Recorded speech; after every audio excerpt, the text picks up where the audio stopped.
একটা ছোট্ট গ্রামে থাকত এক সৎ এবং গরিব চাষি।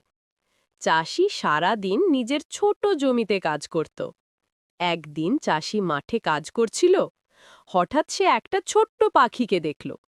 পাখিটি পড়ে আছে এবং তার ডানা আহত। চাষি ভয়ে বা লোভে না পড়ে পাখিটিকে তুলে নিয়ে গিয়ে ওষুধ দিয়ে ভালো করল। পাখি খুব খুশি হল। সে চাষির কানে মিষ্টি কণ্ঠে বলল, তুমি আমাকে সাহায্য করেছ, তাই আমি তোমাকে সততার পুরস্কার দেব। হঠাৎ চাষির বাগানে একটি অদ্ভুত গাছ জন্মালো। গাছের ডালে ঝুলছে টাকা।